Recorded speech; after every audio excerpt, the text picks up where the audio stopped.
State government के report card है कि स्टेट गवर्नमेंट ने इस्लामपुर के लिए, इस्लामपुर की जनता के लिए क्या क्या किया, उनको एक अपनी रिपोर्ट कार्ड जारी करनी चाहिए। खास करके जो विधायक फंड है उसमें क्या क्या हुआ, अलग से एक रिपोर्ट कार्ड जारी करनी चाहिए ताकि लोगों को नजर आए कि क्या हुआ और क्या नहीं हुआ।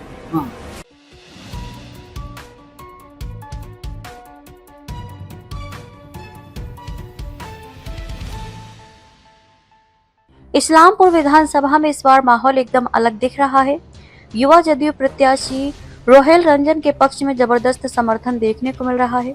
कल हिलसा की जनसभा में पहुंचे केंद्रीय गृह मंत्री अमित शाह ने भी उनका नाम लेकर जनता से कहा, जिताओगे ना इनको। इस अपील के बाद से कार्यकर्ताओं में और जोश भर गया है। मीडिया से बात करते हुए रोहेल रंजन ने कहा, जनता का भरोसा हमारे साथ है, हमने काम किया है और युवाओं का समर्थन हमें लगातार मिल रहा है। इस्लामपुर में हर वर्ग के लोग आज जदयू प्रत्याशी रोहेल रंजन के समर्थन में एकजुट नजर आ रहे हैं। जनसभा हो या गलियों का दौरा, हर जगह बस एक ही नारा, इस्लामपुर विधानसभा में है। हमने आज जनता के बीच गए थे, जनता से मिले थे, तो यहाँ पर एक चर्चा में नाम आए रोहेल रंजन जी। हालांकि यहाँ के विधायक हैं राकेश रोशन जी, हमने उनसे भी मिले थे और उनका कुछ समर्थक से भी मिले थे और जनता से भी मिले थे।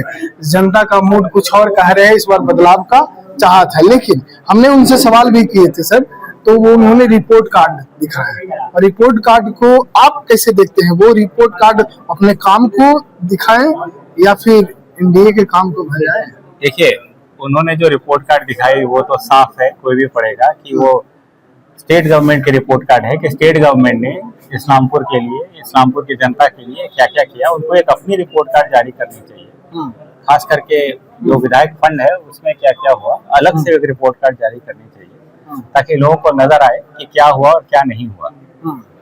मतलब वो जो रिपोर्ट कार्ड बना वो एनडीए के था, एनडीए के कामों को बिना। जी बिल्कुल, जी बिल्कुल, कोई मुद्दा अपना नहीं है जी, कोई मुद्दा अपना नहीं है जी। जनता से हमने कुछ बातें की थी, जनता भी ये बोले रहे हैं कि बदलाव चाहिए, लेकिन बदलाव में कितना रोहेल रंजन फिट बैठते हैं, खुद को कैसे देखते हैं? जी, मैं तो बस आपके थ्रू जनता से ये बोलना चाहूंगा कि हमारे पूर्वजों ने हमें सिखाया है कि ऊपर कुछ लेके जाना नहीं है, इज्जत पीछे छोड़ के जानी है। तो कोई भी काम करो ये सोच के करो कि जब ऊपर जाओगे पीछे से लोग तुम्हें अच्छे से याद करें। और दूसरी चीज मैं आपको विश्वास दिलाना चाहता हूँ कि मैं जितने भी हमारे इस्लामपुर विधानसभा के परिवारजन हैं उनके लिए मैं मेहनत पूरी करूंगा, वो पूरे वक्त लगा रहूंगा। आप भी यही हैं और हम लोग भी यही हैं, और 5 साल के बाद अगर ऊपर वाले ने दया रखी तो हो सकता है हम लोग यहाँ फिर खड़े हों। इसलिए मैं कोई भी काम करूंगा तो यही सोच के करूंगा कि आगे भी जाना है।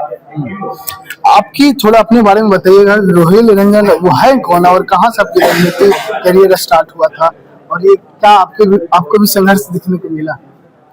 देखिए, यहाँ पर ज्यादातर लोग ये जानते नहीं हैं कि आज से करीब 3 साल पहले मैं ब्रिक्स यानी ब्राजील, रशिया, इंडिया, चाइना और south Africa chamber of commerce and industry का ट्रेजरर का चुनाव जीता था। मेरा पहला राजनीतिक कदम वही था, और मैं यहाँ पर नालंदा में ही रहता हूँ, एक कंगरसराय में।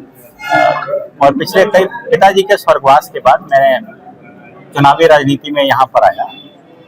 मतलब यहाँ पर आए, फिर यहाँ के जनता से आप लोगों के बीच गए, लोगों के यहाँ की क्या कमियां आप दिखता है इस्लामपुर विधानसभा में? देखिए, एक चीज मैं आपको और बताना चाहता हूँ कि 2010 से मैं कोल्ड स्टोरेज चला रहा हूँ एक कंगरसराय में।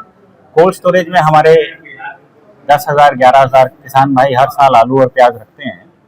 इसलिए भले मैं चुनावी राजनीति में नहीं था, लेकिन हर साल मेरी 9,000 से 10,000 किसान भाइयों से मुलाकात होती रहती थी, जो कि मुझसे हमेशा ऊपर वाले की दया से खुश रहते हैं।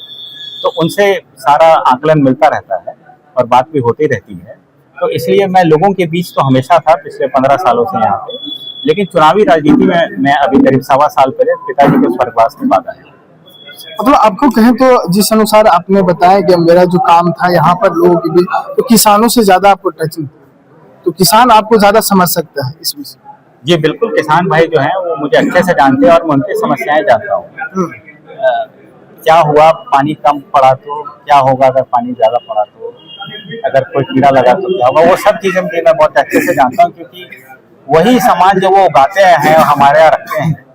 तो इसलिए मेरा उनसे पिछले 15 साल से लगातार नाता जुड़ा हुआ है, इसलिए किसानों की बात मुझे बहुत अच्छे समझ में आता है।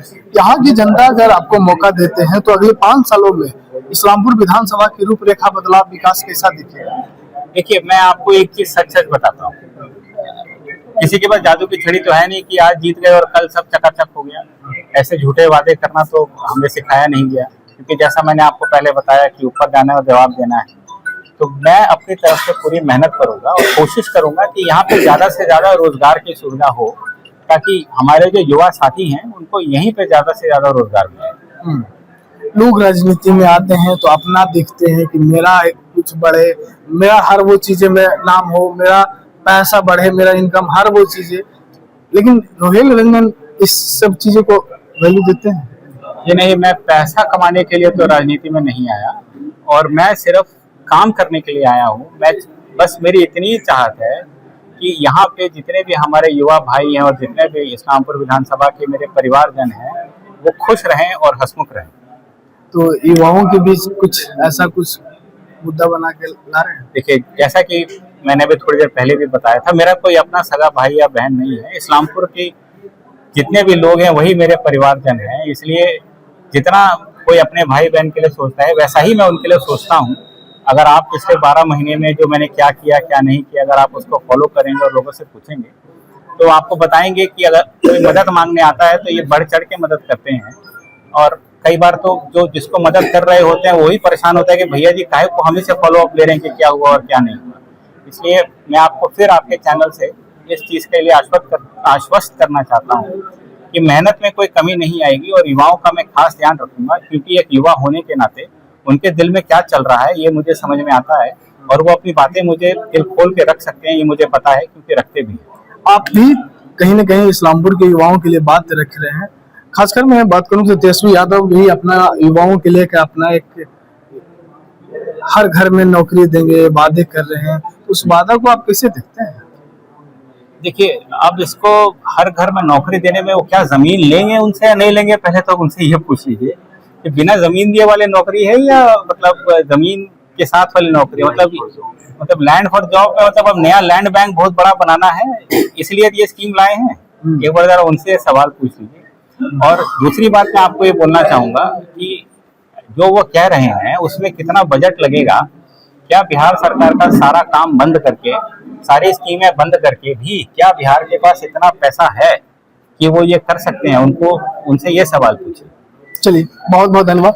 देख सकते हैं हमारे साथ रोहेल रंजन जी हैं, इनसे हमने बातें की तमाम के मुद्दों को लेकर, यहाँ की स्थानीय मुद्दा हो, इस्लामपुर विधानसभा को, या फिर अभी जो चल रहा है बिहार में जो मुद्दा, राजनीतिक मुद्दा।